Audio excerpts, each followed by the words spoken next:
تي بررا بيت قريش اندينيرو حجيتي نفاس برتيو جن اتي نيح سلازنا ورنا أنا نو زي أس زخلو تدالينا الله سي كتجبر على لوا بقى كتجبر على لوا ناي قدني له مالتيو تبجيسة حجيب بيت قريش تي ترجع قفيحيو نابزيا خاب ترجع نيمان جن أتصادفيو هجي مستوى تنفاس حماق سلازخونه باراشوت تعاطيفني اب سالساي بيانو لوز وردكم بفيديو كمان الله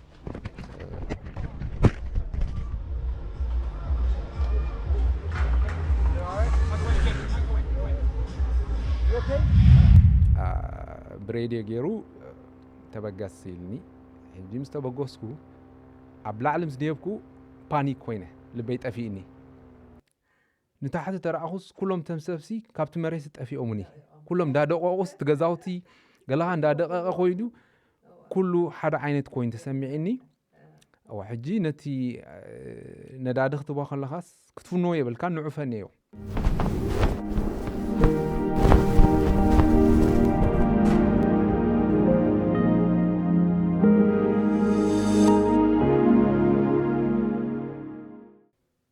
خبركم تخطاتلت مدبنا مدب إيرتريان ميديا نيتورك كم لمود لو معلتون حدا عدوم قاشا حيزالكم متقلغو ناي لومي عدوم قاشانا تخالي زكارياس أبال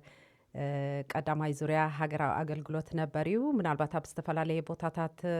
أب تفالالي قال محتت ريخم وقتكونو تخوليهم بزيادة لومي دما عدوم قاشايمو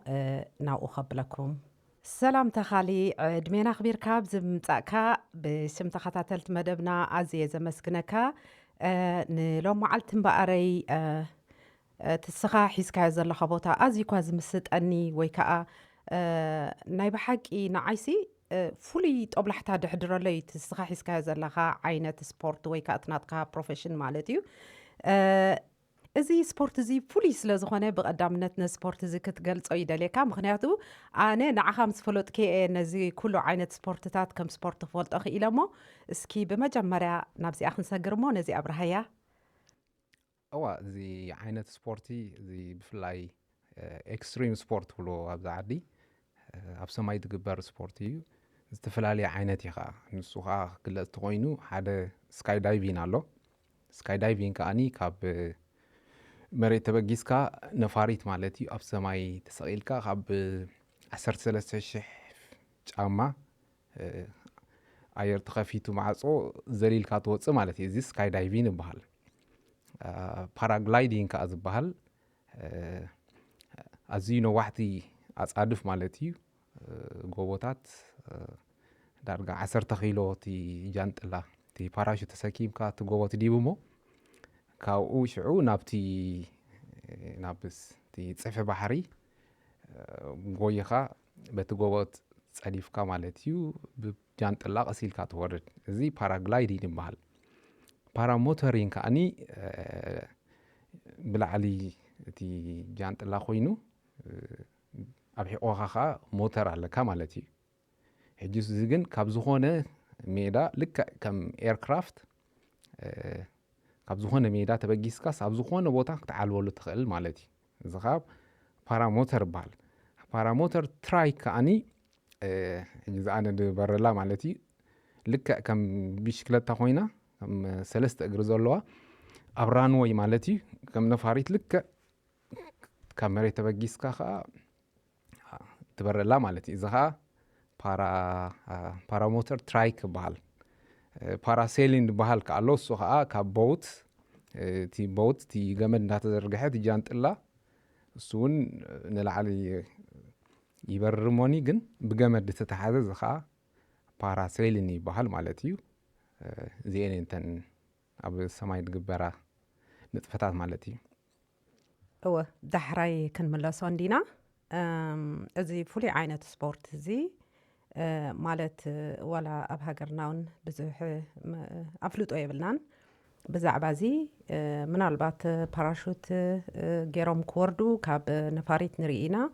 እዚ ኩሉ ዝተፈላለየ ዓይነት ናይ ስፖርት ግን ንስኻ ብኸመይ ከም ዝኣተኻዮ ከተብርህ እንዲኻ ግን መበገሲኻ እስከ ንስኻስ ተኻሊ መን እዩ እስኪ መበገሲኻ ከመይኻ ኣብርሃልና ተኸታተልትስ መታን ጽቡቕ ስእሊ ናትካ ክህልዎም ማለት እየ ኣነ ተኻሊ ዘካርያስ ባይሩ ይበሃል ኣብ ኣስመራ ተወሊደ ኣብ ኣስመራ ዓበ ኣብ ቤት ትምህርቲ ቀይ ባሕሪ ካልኣይ ደረጃ ተማሂረ ማለት እዩ ካብኡ ከዓ 1994 ኣብ ሃገራዊ ኣገልግሎት ሳዋ ወሪደ እንድሕር ኣብ ሳዋ ከዓ ወታደራውን ፖለቲካውን ትምህርቲ ብምቕሳም ናይ ዓመትን 6 ወርሕን ኣገልግሎት ወድየ ካብኡ ከዓ ብናይ 98 ዝነበረ ወራር ወያነ ከዓ ኣብኡ ከዓ ከም ኣጋር ሰራዊት ኮይነ ኣብ ግንባር ቡሬ ነይረ ካብኡ ከዓ ከባቢ 2002 ከምቲ ኩሉ ሰብ ደገ ዝኸዶ ከዓ ዓዲ እንግሊዝ መፅየ ማለት እዩ ናይ ብሓቂ ጽቡቕ ሳዋ ዓባይ ትምህርቲ ቀሲምካ ተማሂርካ መፅኻ ብዛዕባ ካሜራ እውን ዓንተ ወይ ትንክፋ ቢልካለይ ነርካ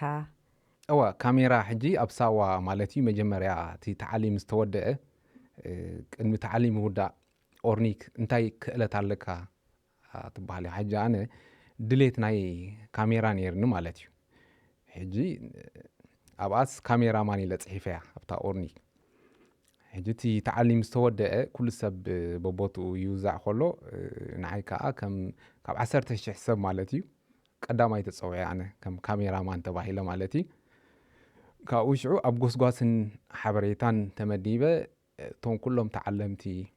ዝገብርዎ መዓልታዊ ንጥፈታት ክሳብ እግሪ ጉዕዞ ድዩ ተፈላለየ ማለት እዩ ኣብ ሳዋ ዝግበር ነበረ ከም ካሜራማን ኮይነ ካብኡ ከዓ ዓመት ኣገልጊለ ማለት እዩ እዚ እቲ ናይ መጀመርያ ብድሕሪኡ እውን ተፈላለየ ኮርሳት እንዳወሰድኩ ክሳብ እዚ ናይ ኮቪድ ዝነበረ ግዜ ተፈላለየ ቪድዮታት ሰርሓሉ ነይረ ኣብ ዝኾነ ይኹን ንጥፈታት እንድሕሪኢኻ ኣቦይ ተዋሳኣይ ነይሩ ኣነ ከዓ ተዋሳኣይ ኮይነ ኣቦይ ዶክተር እዩ ኣነ ከዓ ዶክተር ኮይነ ኣደይ መምህር እያ ኣነ ከዓ መምህር ኮይነ ከምዚ ኢልና እቲ ናይ ስድራና ዝነበረ ስራሕ ወይ ከዓ ናቶም ተመክሮ ሒዝና ንዓቢ እሞ ምስ ዓበና ከዓ ንዕኡ ነግህድ ብተወሳኺ ድማ ጎኒ ጎኒ ዝኸይድ ከዓ ዝኾነ ይኹን ናትና ፍሉይ ክእለት ከዓ ይህልወና ግን መብዛሕትኡ ኣብቲ ፋሚሊ ዘሎ እዩ ዝንፀባረቕ እዚ ፓራግላይዲን ወይ ከዓ ፓራሞተር ዝበሃል ዓይነት ስፖርት ግን ብኸመዩ ድሌት ክሓድረካ ክኢሉ ካበይኻ ኸ ኣምፂኻዮ ብኸመይ መንገዲ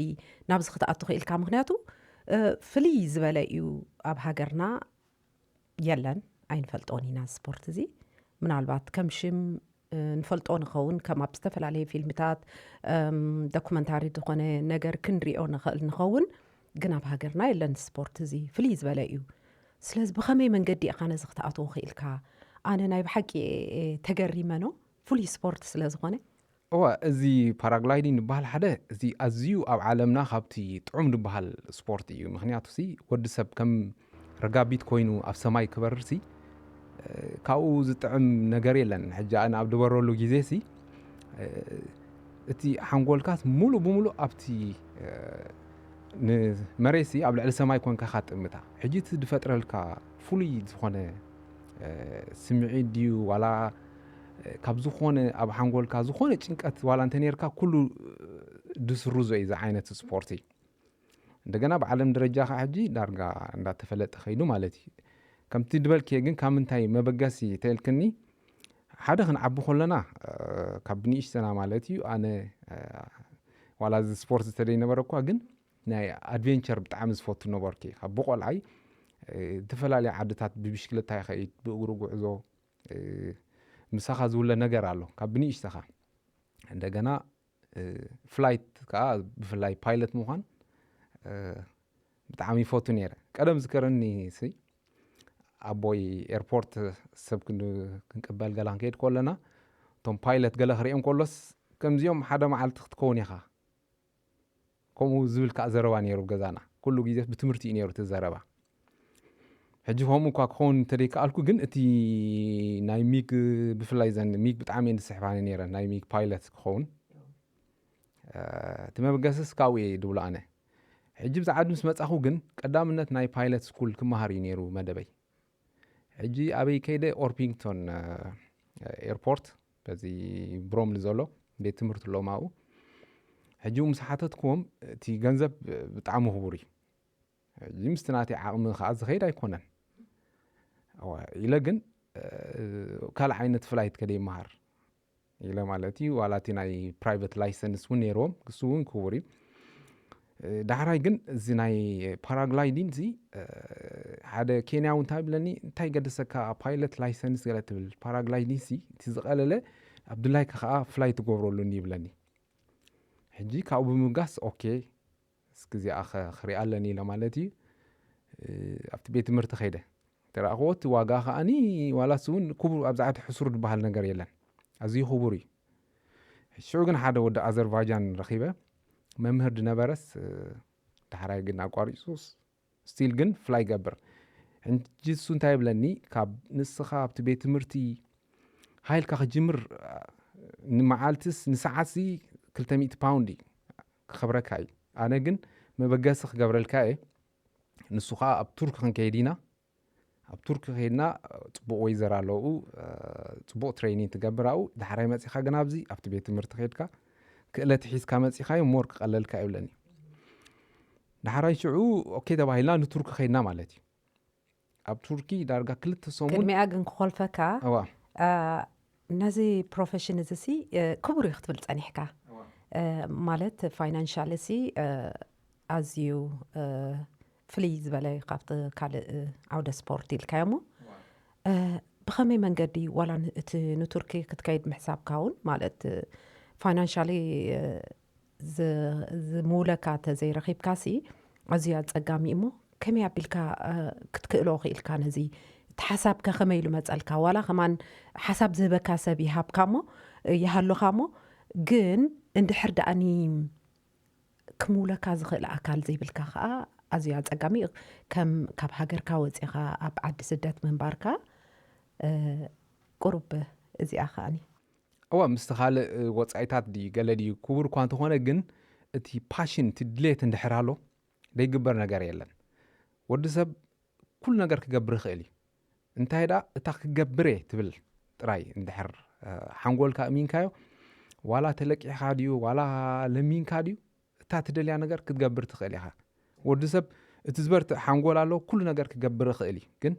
እታ ተበጉሶ ክትህሉ ኣለዋ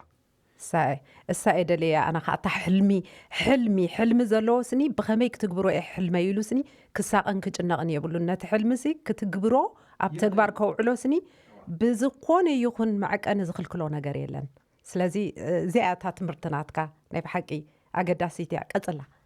እዋ እንድሕር ሓደ ነገር ክገብሮ ኢልካሲ ገንዘብ ክስእን ትኽእል ዓቕሚ ክስእን ትኽእል ግን ክገብር እንተኢልካ ብዝኾነ ነገር ክትገብሮ ትኽእል ኢኻ ሕጂ ሲ ካብ መሬት ተበጊስካ ንሰማይ ክትበርሲ ብዓይንኻ ክትሪኦ ቀሊል ይመስል ኣብ ሰማይ ምስ ድየብካ ግን ምስቲ ፕሬሸር ደሎ ምስቲ ናይ ሃይት ሓንጎልካ ከይለመደ ፀኒሑ ኣዝዩ ከቢድ እዩ ኣብ መጀመርያ ግዜ ግን ክገብሮ ትብል ድሌት ስለ ዘላ ትገብሮ ማለት እዩ ኣብዚ ጥራይ ደይኮነስ ኣብ ዝኾነ ነገር ወዲ ሰብ ክገብር ኢሉ ንዝኾነ ሰብ ክሕልፈሉ ደለኸማን ከምዚ ኖ ዓቕሚ ሲነ እንዴ እዚ ኮይነ እንዴ ክወፅሒ ዘይበሃል ነገር የለን ድሌት ተሎፍታ ዳኣመንካሉ ዕላማ ክትወፅሖ ትኽእል ኢኻ ሕጂታ ናይ ቱርኪ ዕላማኻ ከመይ ከይዳ ሕጂ ቱርኪ ምስ ከድና እቲ መጀመርያ እቲ ፓራሹት ንኽትለምዶ ብጣዕሚ ኮምፕሊኬትድ እዩ ምክንያቱስ ግራውንድ ትሬኒንግ ኢኻ ትገብር እሱ ክትገብር ከለኻ ከዓ እቲ ባላንስ ከተምፅኦ ኣለካ ሕጂ እቲ ምስ ንፋስ ኢኻ ትቃለስ ምስ ተፈጥሮ ክትቃለስካ ኩሉ ግዜ እንታይ ኣሎ ምስ ንፋስ ክትበኣስ ትፈቲንካሲ ቀትለካ እዩ ቅድሚ እቲ ትምህርቲ ሲ ፕራክቲካሊ ኣቲኻዮ ማለት ግራውንድ ትሬኒንግ ነዋ ተሞክሮ ጌርካ እዋ ሕጂ ዝኩሉ ኢዳወይ ተማላሊጥ እዩ እዚ ምክንያቱ እቲ ገመዳት ናይቲ ኣብ መሬት ማለት እዩ እዋ ሕጂ ከምኡ እንዳገበርኩ ግን ዳሕራይ ግን እታ ባላንስ ትበሃል እሳ ከምፃ ቀሪበ ማለት እዩ እዋ ዳሕራይ ሽዑ ምፂልካ ካብ ላዕሊ ትዘልልኒኻ ካብ 10 ሜትሮ 20 ሜትሮ እንዳገበርካ ትለማመድ ኣብ ትሕት ድበለዋ እንዳልዓልካ ትኸይድ ማለት ዳልዓልካ እዩ ትኸይድዋ ግን ትምህርቲ ከየሰነኻ ብቐጥታ ንኣብነት ሲ ዘዋራይ መኪና መጀመርያ ዝመሃሮስ እቲ ናይ ፅሑፍ ትምህርቲ እዩ ዝመሃር ድሓር እዩ ናብ ልምዲ ዝኣቱ ማለት እዩ ነቲ ፅሑፍ ምስ ወድኦ ሕጂ ንስኻ ኸ ትኽኢልካ ናብ ልምዲ ምእታውካ ድዩ ዋላስ ተወሳኺ ትምህርቲ ነይርዎ ምስኡ ምስቲ ስልጠና ምስቲ ስልጠና ገለገለ መፅሓፍቲ ኣንቢበ ነይረ ከመይ እዩ ዋላ እቲ ኩሉ ክንደይ ግዜ ወስድ ገለ ቁርባ ፍልጦ ገይረ ማለት እዩ መጀመርያ ግን ኣብቲ ፕራክቲካል ኣብ ግራውንድ ትሬኒንግ ምስ ገበርካ ብድሕሪኡ እሱ ምስ ከኣልካ እዩ ፈተና ዘለዎ ፓይለት ቡክ ትብላላ ሓንቲ 350 ገጽ ዘለዋ እሳ ብምልእታ ኣጽኒዕኻ ሕግን ሕጋጋትን ናይ ሰማይ ትብል ብዛዕባ ፓራግላይዲንግ እሳ ኣጽኒዕኻ ምስ ወዳእኻ ኢኻ ኣብ ፈተና ተኣቱ ፈተና ተሓሊፍካዮ ተሓልፍ ብዛዕባ ሜትሮሎጂ ኣሎ ተፈላለየ ልክ ከምዚ ናይ ፓይለት ልክ ደስ ከምናቱ ዓይነት ከዓ ሕግታት ኣለዎ ማለት እዩ ስለዚ እቲ ድልየት ስለ ዝነበረ ባዕልኻ ብገዛዕ ዓቕምኻ ትምህርቲ እናወሰኽካ እንዳንበብካ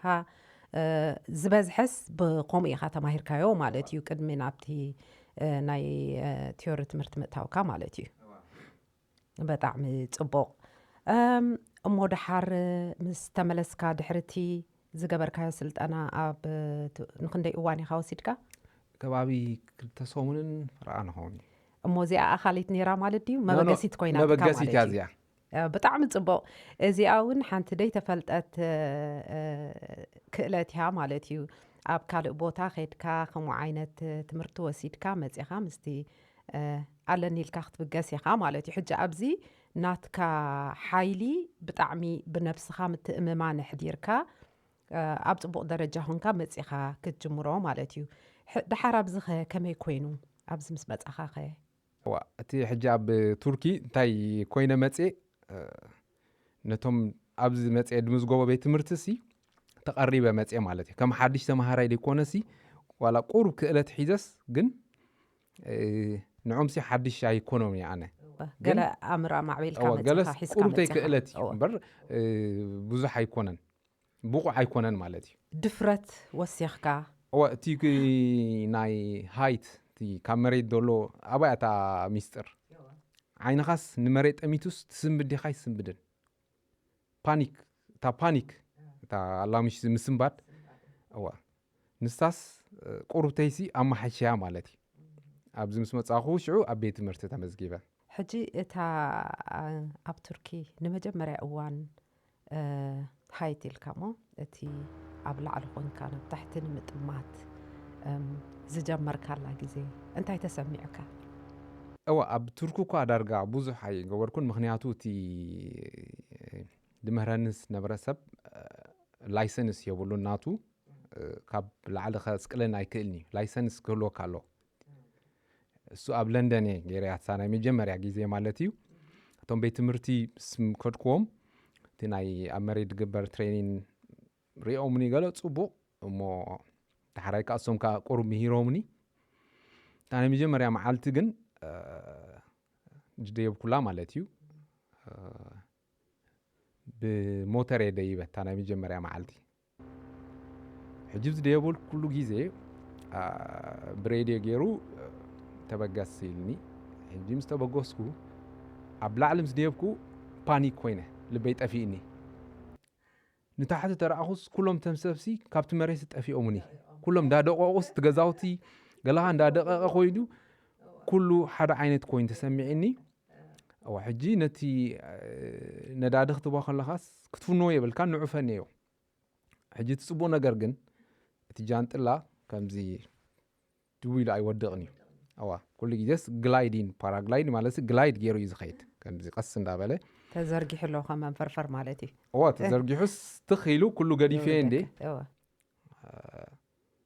ምክንያቱ እንታይ ትገብሮ ኣይፈልጥኒ ትኽኢሉ ኣብ ሓደ ገረብ ኣቴ ኣብ ገረብ ኣብቲ ገረብ ከዓ ትሪኳላት ኣለዎ እሾኻት ኣለዎ ኣብኡ ተጠናኒገ ማለት እዩ ብምንታይ ከውርዱኒ ሕጂ ብዙሕ ሰብ ተኣኪቡ ቀስ ገይሮም ነዊሕ ኣስካላ ምጽኦም ገለ ቀስ ብቀስ ነቲ ጃንጥላ እንዳፈተሉ ንዓይ ካው ኣውሪዶምኒ ጽቡቕ ነገር ግን ሙሉእ መከላኸሊ ገይረ ስለነበርኩ እቲ ገይረ ነበርኩ ክዳንሲ ኣዝዩ መከላኸሊ ከም ኣነ ተትኾን ካልእ ግዜ ምተመለስክዋ ነይረ ኣነ ተትኾን ካልእ ግዜ ምተመለስክዋ ነይረ ድሓር ግን ከመይ ኮይንካ ማለት እዩ ድሓር እንደኮይንካ ኣብቲ ናትካ ኮንፊደንስ ናትካ ከመይ እንዳኾነ ኸይዱ ኢልኒ መምህር ሽዑ እዚ ኢልኒ ዕድለኛ ቀሊል ኢልኒ ኣብዚ እውን ብሂወት እውን ዝሰኣነዮም ኣለዉ ኢሉ ከምዚ ኣብ መጀመርቶም ድሕሪ ግን ክስታይ ኮይነ ማለት እዩ ገዛ ተመሊሰስ እቲ ጌጋ ኣብ ምንታይ ነይሩ እንታይ እቲ ፀገም ከምዚ ዝኾንኩ ገለ ኪደ ዕርፍ ኢልኒ ድሕሪ ተወሰነ ግዜ ተመለስ ኢልኒ ማለት እዩ ሽዑ ተመሊሰ ሕራይ ከም ፕሮፌሽናል ፓራግላይደር እቲ ዝዓበየ ብድሆ እንታይ እዩ ትብሎ ንስኻ ኣብ ፓራግላይዲንግ እቲ ዝዓበየ ብድሆ እቲ ናቱ ሓደጋ ዝመፅእ ማለት እዩ እሱ ከዓ ብቕዓትን ክእለትን ድሕር ዘይብልካ እዩ ብዙሕ ናይ መሬት ትሬኒንግ ትገብር ኣለካ ምክንያቱ ኣዝዩ ሓደገኛ እዩ እንተዳ ኣብ ሰማይ ኮለኻ ገለ ነገር ኮይኑሲ ከመይ ጌርካ ካብቲ ሽግር ከም ትወፅእ እንድሕር ዘይትኽእል ኮንካ ሂወትካ ኣብ ሓደጋ እዩ ማለት እዩ ክጅምሮ እውን የብልካን ሕጂ እቲ ድበዝሐ ሰብ እንታይ ምሳይ ዝተማሃሩ ለው ብዙሓት ምስ ዝኩሉ ፅዒሮም ዝኩሉ ተማሂሮም ምስ ከኣልዎስ የቋርፅዎ ተስፋ እንዳቆረፁ ማለት እዩ ምክንያቱ እቲ ፓኒክ እቲ ፕሬሸር እቲ ነርቭ ይኾኑ ነብሶም ቁፃር ስእኖሞ የቋርፅዎ ሕጂ ንስኻ ማለት እታ ናይ ፍርሒ ጭንቀት ሰጊርካያ እንዲኻ ከምኡ ዓይነት ከጋጥመካ ከሎ ኣብቲ ዳሕራይ ግዜ ብኸመይ ትፈትሖ ነርካ ኣብ ላዕሊ ኮንካ እንዳነፈርካ ከለኻ ሕማቅ ኩነታት ኣየር ወይ ፍርሒ ወይ ጭንቀት ወይ ዝኾነ ሓሳብ መፅዩ ኣንፈትካ ኣቐይር ከብለካ ከሎ ነዚኸ ብኸመይ ትብድሆ ነርካ ሕጂ ነዚ ክትብድሆ ተኮይንካ እንታይ ኣሎ ኣብቲ ቤት ትምህርቲ SUV ዝበሃል ኣሎ ብጣዕሚ ኣዝዩ እቲ ኣብ ውድቡኻ ትሬኒሲ ክብድ በለ እዩ እዚ ከዓ ኣብ ልዕሊ ባሕሪ ኣብ በዓል ኒው ሄቨን ዝበሃል ኣሎ በዛ ዓዲ ወፂኻ እዚ ኬንት ኣብቲ ትሬኒንግ ትወስዶ ኣብ ሰማይ እንዳበረድካስ ባዕልኻ ከም ንፋስ ከም ድመፅእ ጌርካ ነቲ ጃንጥላ ትስሕቦሞኒ ኣብ ክልተ ዕፀፍ ሽዑኡ ሸለውለው ይብል ሸለውለው ኢልካ ኣብ 3000 ፊት ኢኻ ደለኻ ሕጂ እቲ ጃንጥላ ከዓ ካብ ዓቕሉ ንላዕሊ ስለተፀቐጠ እንታይ ድኸውን ባላንስ ይስእንሞ ሽዑ ኣብ ኣይፍቱንኻ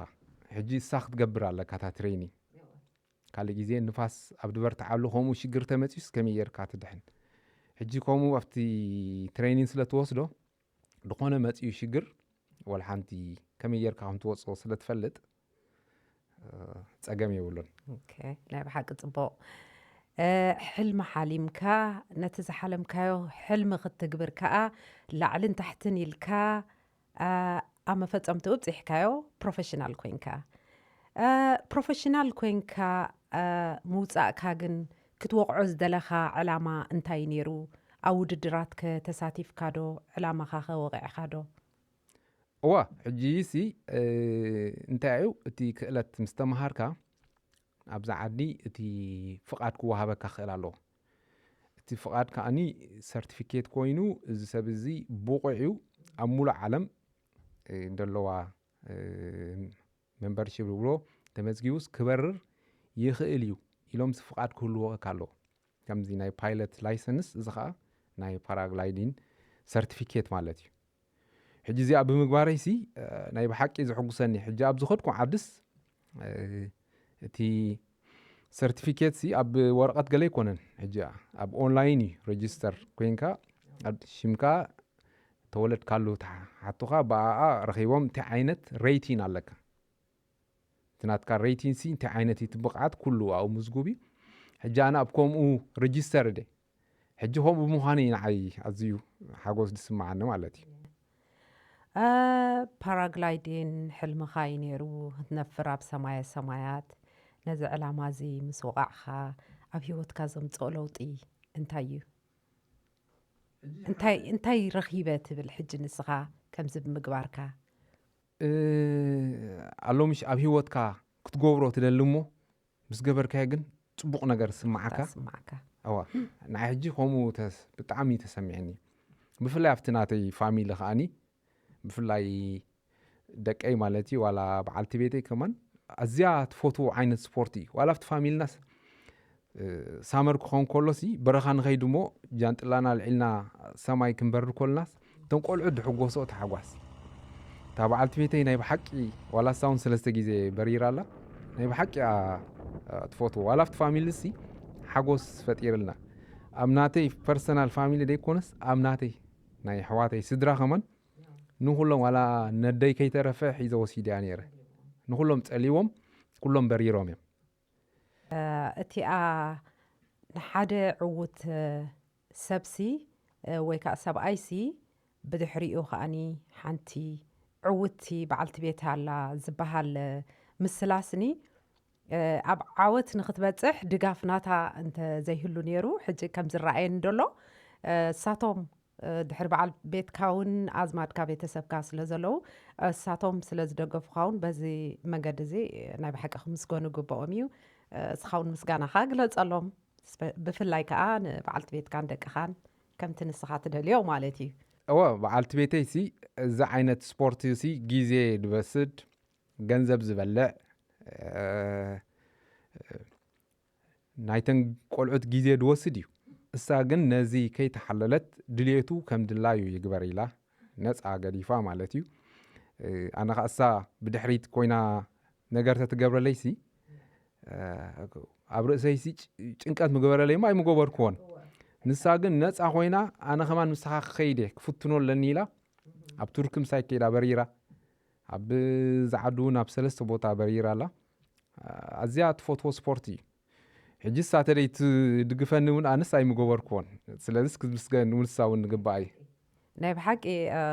ኣበጊሳትካ እያ ኣንፈታት ሒዛትካ እያ ክንብሎ ኢና ማለት እቲ ሙሉእ ትፍርቂ ሓይሊ እኮ ናትካ ተነበረ ትፍርቂ ከኣኒ ናታ ምዃን ኢኻ ትገልፆ ዘለኻ ሞ በዚ ጋጣሚ እዚ ኣነ ኸማን ናይ ብሓቂ እየ ከመስግና ድደሊ ክተባባዕ ኣለዎም ንኣብነት ሓደ ሰብ ሕልሚ እንድሕር ኣልይዎስ ነቲ ሕልሙ ንኽበፅሖሲ ካብ ስድራ ቤት ብፍላይ ድማ በዓልቲ ቤትሲ ድጋፍ ክፍለየካ የብሉን ኢኻ ትምህረና ዘለኻ ሞ ናይ ብሓቂ ፅቡቕ ኣነ እውን ከመስግና ብወገነይ ማለት እዩ ቀፂለ ኣብ ለንደን ኣንበልብል እየ ዝያዳ ምስ ረኣኽዎ ኣነ ኸማን ክርዳእኒ ጀሚሩ ማለት እዩ ፓራሹቲን ፓራግላይዲን ዋላቲ ትፍልል እዩ ድሓረ ክፈልጦ ክኢለ እሞ ኣብ መንጎ ሕብረተሰብካ ከምዚ ዓይነት ባንዴራኻ እንዳንበልበልካ ክትበርር እንከለኻ እሞ ኸ ነቲ በዓል ዓብዪ ማዓርግ እዩ ምክንያቱ በዓል ናፅነትና ልዕሊ ኩሉ እትስራዕ እታ ንዓና ብርሃን ከይረኣዩ ብርሃን ከርእዩና ዝሓለፉላ እሞ እቲ ናቶም ስራሕ እቲ ናቶም ፃዕሪ እቲ ናቶም መስዋእቲ ኣብ ማዕልብኡ ዝበፅሓሉ ብክብሪ ንዝክራ መዓልቲ እሞ ኣብ ማእከል ህዝብኻ ከምኡ ጌርካ ምብራርካ ነታ በዓል ከምዚ ጌርካ ብምምዕራግካ እንታይ ይስማዓካ እዋ እዚ ቀሊል ነገር ኣይኮነን በዓል ናፅነት ክበሃል ከሎሲ ናይ ነፍሲ ወከፍ ኤርትራዊ ናፅነት ማለት እዩ ማዕረ ክንደይ ከቢድ ዋጋ ዝተኸፈለሉ ነፍሲ ወከፍ ገዛ ኣብ ኤርትራ ስውእ ዘለዎ እዩ ሕጂ ነዚ በዓል ናፅነት እዚ ሲ ንዑ ካብ መጠን ላዕሊ ዝግብኦ ክብሪ እዩ ነዚ ክብሪ እዚ ክገልፅ ዝኽእልካ ብምንታይ እዩ እታ ባንዴራና ማለት እዩ ንሳ ሒዝካ ኣብ ሰማያት ኣብ ተፈላለዩ ሃገራት ምብራር እዩ ናተይ ዕላማ ምክንያቱ ንሃገረ ኤርትራ ከም ሃገር ምልላይ ምክንያቱ መብዛሕቶም ከም ንእሽተይ ሃገር ከም ገሊኦም ድገልፁና ግን ንእሽተይ እውን ኣይኮናን ሃገርና ኣዝዩ ፅቡቕ ምዃኑ ምስ ዓለም ክላለ ከም ዘለዎ ሕጂ በታ ባንዴራኻ ኢኻ ትገልፆ ንሳ ምስ ረኣዮም ዝኾነ ሰብ ናይ ምንታይ ሃገር እያ ኢሉ ዋላ ክደልይዋ እውን ኣብ ጎግል እውን ገሊኦም ስእሊ ወሲዶም እዮም ናይ መን ሃገር ኢሎም ደልይዋ ሕጂስ ካሊእ ዝግባኣ ማለት እዩ ናይ ብሓቂ ንስኻን ካልኦት ከማኻ ዝኣመሰሉን ስፖርተኛታት ኩሎም ዘለዎም ክእለት ኣበርኪቶም ላዮም ኣብ መደብ ኣንበልብሊ ብዝያዳ ኩሉ ርኢናዮ ኢና ናይ ብሓቂ ብጣዕሚ ፅቡቕ ነይሩ ዘሐጉሰካ እዩ እውን በበቲ ዘለካ ክእለት ነታ ናፅነትካ ዘማዕርግ ነገራት ክትገብር ከለኻ ብፍላይ ድማ ኣብ መደብ ኣንበልብሊ ብጣዕሚ ምዕሩግ ዝኾነ ኣበዓዕላ ይብዒሉ እሞ ናይ ብሓቂ ምስጋና ግባኣኩም ኩልኩም ተሳትፎ ዝገበርኩም ኣብኡ ቀፂለ ውድድራት ተኻይዱ ወይ ከዓ ተሳቲፍካ ዶ ትፈልጥ ንስኻ ኣብዚ ናይ ፓራግላይዲን ፓራሞቶር ውድድራት ሕጂ ኣብ 2022 ኣብ ኬንት ነይሩ ከም ውድድር ማለት እዩ ከይደ ነይረኡ ግን ኣዝዮም ሓያላት ኣለው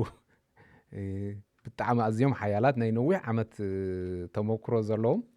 ከም ውድድር ገይረ ግን ብዙሕ ውፅኢት ኣይነበሮን ምክንያቱ እቲ ውድድር ኣብ ባሕሪ እዩ ነይሩ ኣብ ባሕሪ ይዑኑድ ይትከል እሞ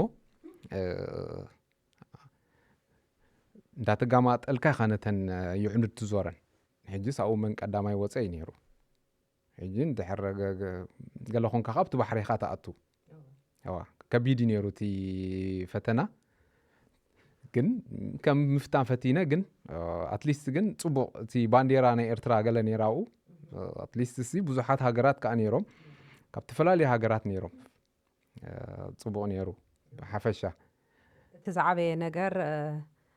ባንዴራኻ ሒዝካ እሞ ከዓ በዚ ፍሉይ ዝኾነ ስፖርት እዚ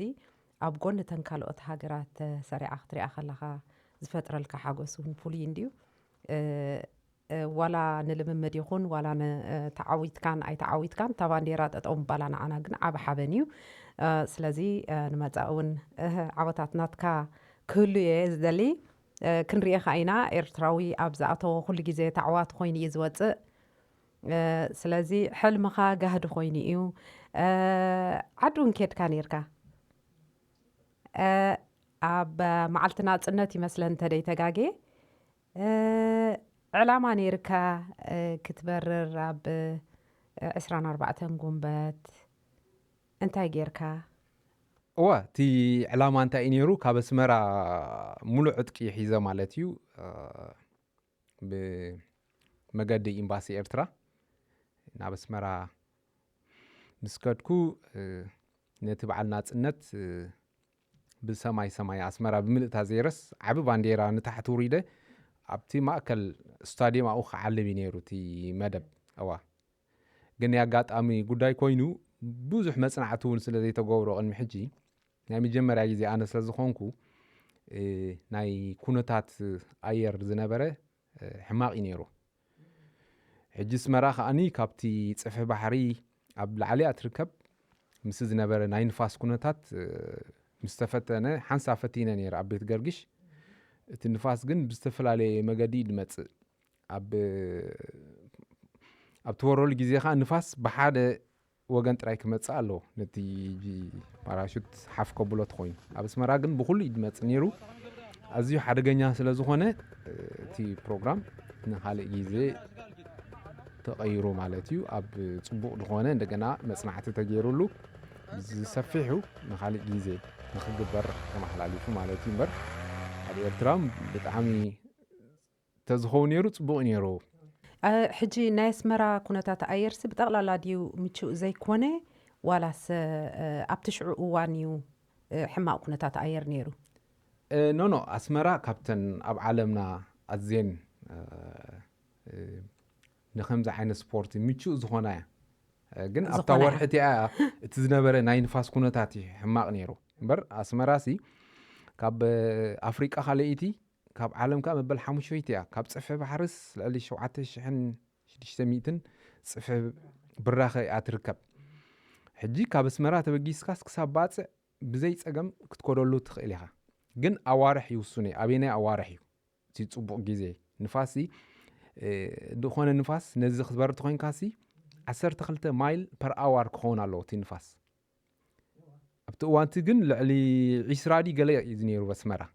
ልዕሊ 20 ከዓኒ ካብቲ ዓቐን ንላዕሊ እዩ ነይሩ ስለዚ ክትበረሉ እውን ኣይትኽእልን ኢኻ ብሓፈሻ ክንሪኦ ከለና ግን ፅባቐ ቅርፂ መሬት ኤርትራ ንቱሪዝማዊ ስሕበት ኣዝዩ ክገብር ይኽእል እዩ ኢና ንብሎ ስለዚ ከምኡ እዩ ከዓ ንስኻ ከምዚ ዘሎ ፅባቐ መሬት ሌላ ዝሓስካዮ ናይ መጻኢ ፕላን ኣሎ ዶ ሌላ ክገብሩ ካልኦት ወፃእተኛታት መፂኦም እንታይ ክመሓይሽ ኣለዎ ትብሎ እንታይ ክግበር ኣለዎ ትብሎ ምክንያቱ እዚ ስፖርት እዚ ሓድሽ እንዲ ንዓና ንመጻኢ ከዓ ኣዝዩ ኣድላይ እዩ ምክንያቱ ምስቲ ግዜ ክትጓዓዝ ተኮይንካ እቲ ዘሎ ኣብ ዓለም ዘሎ ንውድድራት ዝበቅዕ ስፖርታት ብፍላይ ከዓ ምስቲ ናህና ፅባቐ ተፈጥሯዊ ፅባቐ ዘሎ ክንገብረሉ እዩ ዘሎ ከምኡ ዓይነት መደብ ሒዝካ ኣለካ ዶ ንመጻኢ እዋ ኣነ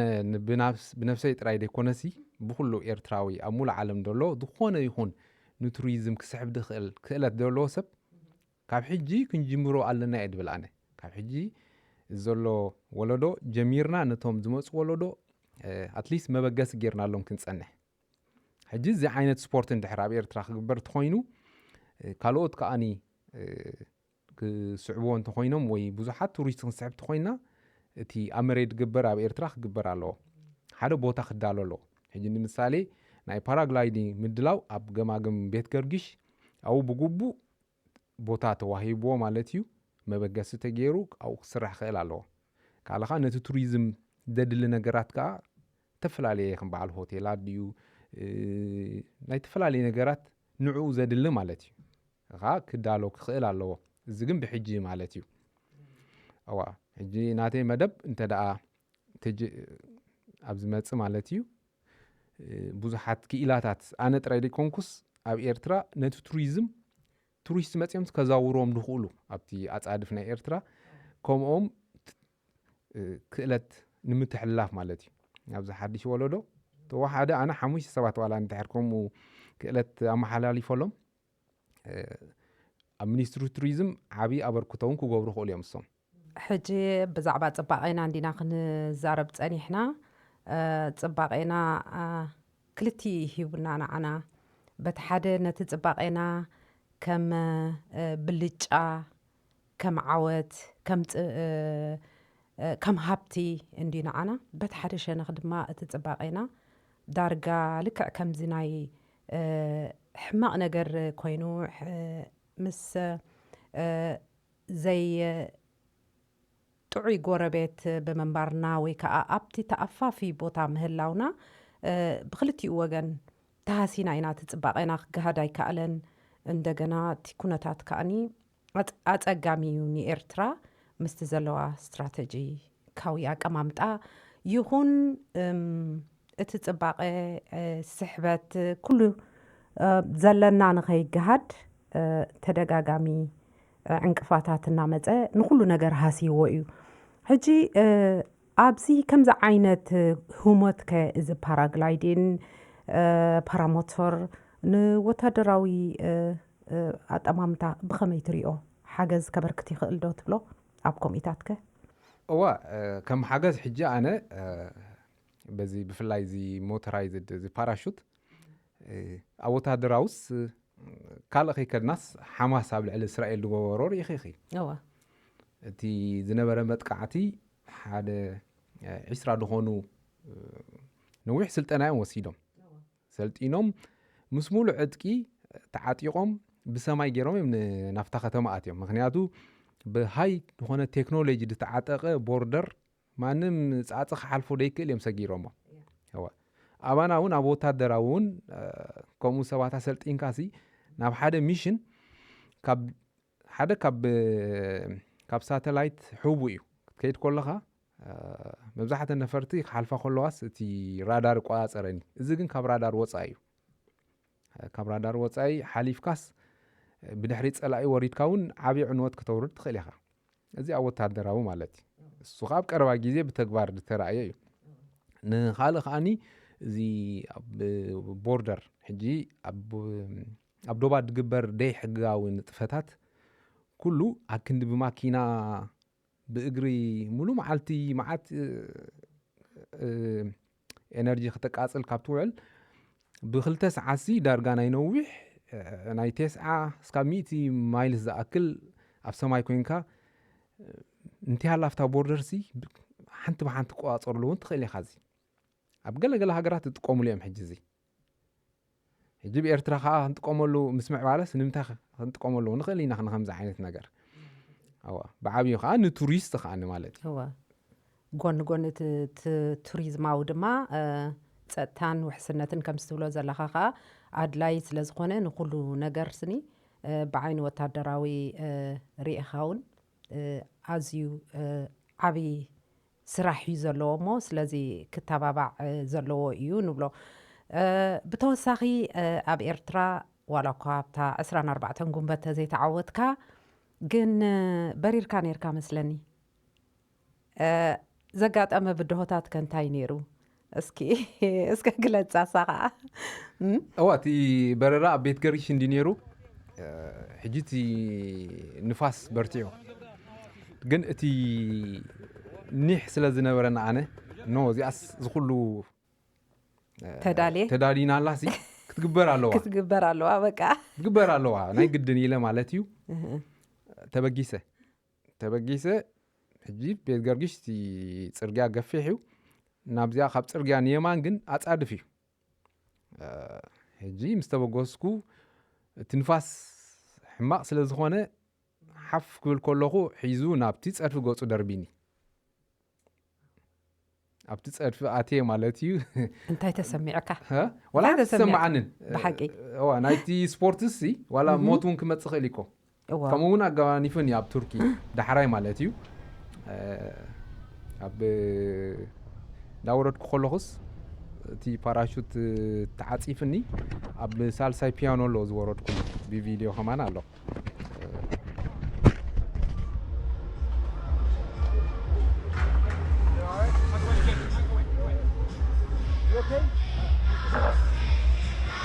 ሕጂ እዛ ናይ ቤት ገርግሽ ግን ዳሕራይ ኢሎም እዚ ምስ ዘሎ ኩነታት ኣየር ኣዝዩ ኣፀጋሚ እዩ ሂወትካ ይደድልየና ንዓዳ ጠጠው ነብሎ ኢልና ጠጠው ኣቢልናዮ ማለት እዩ ምስቲ ኩሉ ነገራቱ ርኢኻ ከዓ ማለት ናይ ብሓቂ ኣብ እዋን ሓደጋ ኣብ ሰዓቱ ኩሉ ነገራት መሳለጥያታት ኩሉ ነገር ቀሪብካ ነቲ ስፖርት ተዳልየኻ እዩ ክኸውን ዘለዎ እምበር ብሃንደበት ከምዝናትካ ኣብቲ ርእሲ ኣፍልጦ ዘይነበረና ህሩግ ኢልካ ኣትኻ ስለ ዝጀመርካያ ናይ ብሓቂ ክትምስገን እዩ ድግባእካ ከማን ሂወትካ መስዋእቲ ጌርካ ኢኻ ነዚ ነገር እዚ ጌርካዮ እሞ ናይ ብሓቂ ፅብቕቲ ፈተና እያ ነይራ እቲ ቀንዲ ግን እቲ ክትገብሮ ዝደለኻዮ ዋላ እኳ ከምቲ ንስኻ ዝሓለምካዮ ኣይኹን ግን ፈቲንካዮ መፂኻ ፅቡቕ እዩ እንድሕር ፈቲንካዮ ሓደ ነገር ከዓ ንብድሕሪ ሕጂ እንታይ ክግበር ኣለዎ ጎደሎታት ክንምልእ ከዓኒ ኩሉ ይረኣየካ እዩ ማለት እዩ ሕራይ ተኻሊ ነዚ ሞያዚ ኣብ ምምዕባል ብዙሕ ሰሪሕካ ንፅዒርካን ብዙሕ ወፃኢታት ጌርካ ኩሉ ነገር ጌርካ ኣብ ትርፊ ግዜኻ ካልእ እንታይ ዓይነት ስራሓት ተዘውትር ወይ ከዓ በዛ ዓይነት ስራሕ እዚ ዲኻ ሂወትካ ትመርሕ ሕጂ ኣብ ግሪን ድራጎን ኤር ስፖርት ድበሃል ኣብኡ ሰርሕ ኣለኹ ማለት እዩ ከም ፓርታይም እንደገና ናይ ቪድዮ ኤዲቲንግ ከዓ እሱ ከዓ ናይ ቀደም ስርሐ እሱን ሰርሓሉ እየ ስለዚ እቲ ኩሉ ግዜ ብትፈትዎ ነገር ክሰርሕ ሲ እቲ ኣብ ሂወትካ ድህበካ ፍሉይ ዝኾነ ስምዒት እንደገና ተሓጒስካ ከዓ ትሰርሖ ሕጂ ክትሰርሕ ከለኻ ከም መምህር ዲኻ ትሰርሕ ደለኻ ከም ኣሰልጣኒ ሓደሽ ተምሃሮ ይመፁ እሞ ንዕኦም ከምታ ኣነ መጀመርያ ድመሃራ ዝነበርኩ ከምኣ የርእዮም ማለት እዩ ዳሕራይ ከዓ ካልእ ሌቨል ከኣሎ ናብኡ ከዓ ይሓልፉ ማለት እዮም ንስኦም ከዓኒ ናቶም ምህርዎ ማለት እዩ ናይ ፕራክቲካል ቴስት ኣሎ ናይ ቲዮሪ ከዓ ድምህርዎም ከኣለዉ ኮፍ ኢሎም ኣብ ክላስ ከዓኒ ሕራይ ኣብዚ ሕጂ ሌላ ጌርና እንዲና ምዚ ፓራግላይድን ኣብ ኣስመራ ወይ ከዓ ኣብ መላእ ኤርትራ ማለት ካብ ፈተውትኻ ካብ መቕርብካ እዚ ነገር እዚ ምስ ረኣይዎ ወይ ከዓ ምስ ተመሓላለፈ እንታይ ኢሎምኻ ኣብ መንጎ ህዝብኻ ኮንካ ከምኡ ምግባርካ እንታይ ተሰሚዕካ እዚ ሕጂ ኣብ ኤርትራ ሕልመይ ተጋሂዳ ደይልካ ሓደ እቲ ዓድና ኩሉ ሰብ ሕግዘካ እዩ ኣጆኻ እሱ ኸማን ከምዚ ክገብር መፅዩ ኢሉ ደይ ተሓጎሰ ሰብ ኣይነበረን ኣስመራ ሙሉእ ኢኻ ተጸቢዋ ነይሩ እዚኣ ኩን ንኽትከውንሲ ዳርጋ ኩል ሰብ ፈሊጡስ ምድላዋ ተገይሩ ይጸኒሑ እዋ ዳርጋቶም ንዓይ ድፈልጡንስ ኩሎም ፈሊጦም ናይ ብሓቂ ትጽቢት እዮም ተገይሩ ነይሩ ኣጋጣሚ ጋጠመ ናይ ኩንታት ኣየር እምበር ብዙሕ ሰብ ተሓጒሱ ዋላ ብመንግስቲ ደረጃ እውን ኣዝዮም ጽቡቕ ተቐቢሎሞ ብጣዕሚ ደስ ዝብል እዩ ነይሩ ናይ ብሓቂ ጽቡቕ ሕጂ እዚ ዓይነት ስፖርት እዚ መቸም ኣብ ልቢ መንእሰያት ክሓድር ጌርካዮ ኣለኻ ማለት እዩ ሓንቲ ነጥብስ ኣቐሚጥካ ኣለኻ ማለት እዩ ኣብ ኤርትራ ምክንያቱ ሰባት ሕጂ እዚ ስፖርት እዚ እንታይ ዓይነት ስፖርት እዩ ብሞተር ጌርካ ድዩ መንገብገብ ጌርካ ክትበርር ካብ ላዕሊ ናብ ታሕቲ ክትወርድ ከም ትኽእል እዚታት ቁሩብ ኣሕሊፍካ ኣሎም ኣለኻ ሞ ከምዚ ክንከውን ኢና ድበሉኻ ሰባት ከነይሮም ዶ ትወልና ከምዚ እንደሊ ኢና ዝበሉኻ ሰባት ኣጋጢሞም ካ ዶ ካብ ዝኾነ ቦታስ ሓፊልካስ ካብ ኣስመራ ንምሳሌስ ሓፊልካስ ከረን ተዓልብ ወይ ባፀ ተዓልብ እዚ ሞተር ብዘይገለ ፀገም እቲ ወይዘ እቲ ኩነታት ኣየር ጥራይ ኣብ ጽቡቕ ግዜ ይኹን ሕጂን ብዙሓት መናእሰይ ሓቲቶሙኒ ከመይ ጌርና ዝኽልሎም ዶ ንኽእል ሓበሬታ ባሃበና እንታይ ክትሕግዘና ትኽእል ድበሉስ ብዙሓት እዮም ኣብ ቀጻሊ ኸዓ ዓቕሚ ጥራይ ሃበና እዚ ዓይነት ስፖርቲ ኣብ ኤርትራ ኣትዩ ኩሉ ኣጻድፍ ናይ በዓል ቤት ገርጊሽ ኩሉ ሰማያት ብፓራሹት ብቱሪስትን ሓደ መዓልቲ ተስፋይሱ ይኽርኢ መገዲ ማይ ክንገብሮ በቃ እዋ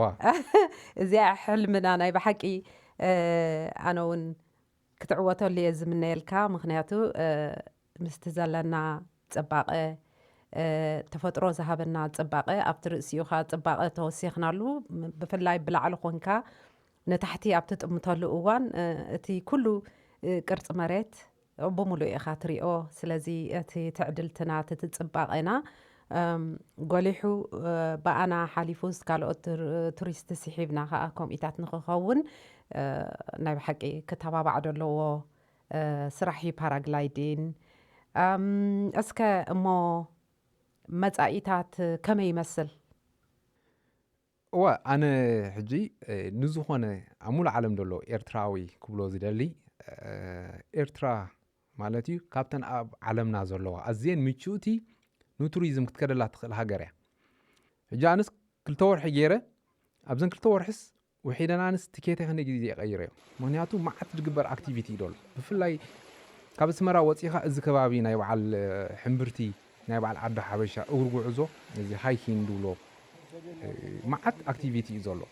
ካብ ኣስመራ ወሪድካ እስካብ ዱርፎ ከዓ ንፀጋም ወሪድካ ክሳብ 16 ኪሎ ሜትር እቲ ጎቦታት እንዳወረድካ እቲ ጽባቐ እንዳረኣኻ ናይ እግሪ ጉዕዞ ትገብሮ እዚ ብዙሕ ሰብ ቱሪስት መፂ ኣስመራስ ስድሩ ክርኢ ጽቡቕ እንዲ ግን ከም ተወሳኺ ኣነ ዝሕብሮ ኸይዱ ክሪኦ ዋላ እቲ ኣብ ባፅዕ ገማግም ባሕሪ ምሕምባስ ጥራይ ሰብ ድፈልጥ ግን እቲ ገማግም ባሕሪ ናይ ዎክ ነዊሕ ዎክ ክትከደሉ ትኽእል እዩ ዎክ ኣብ ትገብር ከዓ ጥዕናኻ ይሕሎ መዓት ኤነርጂ ተቃጽል ኣለኻ ሓንጎልካ እውን ምስቲ ገማግም ባሕሪ እቲ ድስማዓካ ስምዒት ፉል እዩ ኤርትራ ሕጂሲ ብተፈጥራውን ጸጋውን ዝተዓደለት ሃገር እያ ምናልባት ቴክኖሎጂ ከም በዓል ካልኦት ሃገራት ኣይንኸውንን ግን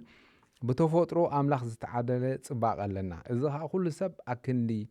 ንትርክዶ ንኻልሎ ድኸይድ ኣብታ ደላትና ዕረፍትና ንሃገር ኤርትራ መፂና ኩሉ ሰብ ገማግም ባሕሪ ብሉ ዝኾነ ባሕሪ ኣለና ኣጻድፍ ጽባቐ ኣለና ወዲ ሰብ ከዓ ተፈጥሮ እዩ ንሓንጎልና ሓጎስ ዝህቦ እሞ በዚ ኣጋጣሚ ንኩሉ ሰብ ክሕብሮ ደልስ ካም ቱ ኤሪትሪያ ቱ ሲ ይብሎም ነቶም ዝጽበዩኻ ዘለዉ መንእሰያት ከዓ እንታይ ትብሎም ሞ ነዞም መናእሰይ ከዓ ናይ ግዜ ሕቶ እምበር እዚኣ ኣነ ላትኒ ክእለት ንዕኦም ክሕልፈሎም ንሳቶም ከዓ ኣብ ኤርትራ ከምዚ ናተይ ኣብ ሰማያት ናይ ኣስመራ ዋላ እቲ ኣጻድፍ ናይ ኤርትራ በረራ ክገብሩ እዮም እዚ ግን ግዜ ሓትት እዩ ተስፋ ገብር ከዓ ክውን ክኸውን ናይ ብሓቂ ክኸውን እዩ ጥራይ ሕልሚ እዩ ዘድሊ ሓደ ሰብ ኩሉ ግዜ ሕልሚ ክህልወሎ ሕልሚ እንድሕር ዘይብሉ ዝበፅሖ ነገር እውን የብሉን ስለዚ በዛ ኣጋጣሚ እዚ እስኻውን ከም መንእሰይ መጠን ነዞም ኣብዚ ዘለዉ መንእሰያት ዓብ ትምህርቲ እዩ ምክንያቱ ስደት ማለት ባህልኻ መንነትካ ኮታ ኩሉ ነገራትካ ኣረሲዑ ዘይብልካ ዝነበረካስ ዘይብልካ ዝገብር እሞ ነቲ ካልእ ባህልን ነቲ ናይ ካልእ ባህልን ልምድን ንኽትርዕም ዝገብረካ እዩ ብጣዕሚ ካብቲ ዝዓበኻሉ ሕብረተሰብ ወፂኻ ንኻልእ ሕብረተሰብ ክትለምድ ኣብዚ ከምዚ ትገብረሉ እዋን ግን ዘጓንፈካ ብዙሕ ነገራት ኣሎ ኣብ መንእሰያት ንኣብነት ከም መንእሰይ ምዃንካ ሓድሓደ ግዜ ጭንቀት ይገብረልካ ሓድሓደ ግዜ ብዛዕባ ጉዳይ መነባብሮኻ ኮታ ኩሉ የተሓሳስበካ እሞ ኣብ ዘይተደለየ ነገር ትወድቕ ንዓኻ ኸ እዚ ብድሆ እዚ ብኸመይ ሰጊርካዮ ምክንያቱ እዚ ፓራግላይደር ዝበሃል ማለት ኣዝዩ ወፃኢ ዝሓትት እዩ ከምዚ ዝበልካዮ ግን ከዓ ከም መንእሰይ መጠን ነቲ ሕልምኻ ክትግብሮ ስለ ዘለካ ከዓኒ በዲህካዮ ኣብ ዝበፂሕካ እዚ ኩነታት እዚ ንዓኻ እዚ ክንብሎ ፀናሕና ማለት እዩ ኣብ መንእሰያት ዝወርድ ብኸመይ በዲህካዮ ንስኻ ነቶም ካልኦት ከ እንታይ ዓይነት ትምህርቲ ትሕልፈሎም እዋ ኣነ ኣብዚ ብፍላይ ኣብዚ ዘለዎ መናእሰይ ዋላ ኣብዚ ዝውለዱ ዓዲ ናይ ገዛ ርእሱ ፃቕጢ ኣለዎ እንድዩ ግን ኩሉ ግዜ ፃቕጢ ኣሎኒ እናበልካ ኣብ ሂወትካ ከምኡ ኢልካ ይትነብር ኒኻ ከምቲ ዓንተ ወይ ድበልኩኺ ነገራት ክገብሩ እየ ጥራይ ክትብል ኣለካ ሕጂ ኣብ ትምህርቲ ድዩ ኣብ ተፈላለየ ድግበር ንጥፈታት ከመይ ተዓዊትካ ነቲ ዝመፅእ ፃቕጢ በዲህኻ ክትወፅእ ኣለካ እምበር ኩሉ ሰብ ኣብ ናብራ ድዩ ኣብ ዝኾነ ኣብ ሂወትካስ መዓት ፀገማት ኣለና ግን ነዚ ፀገማት እዚ ከመይ ጌርና ንውድሆ ጥራይ ክንሓስብ ኣለና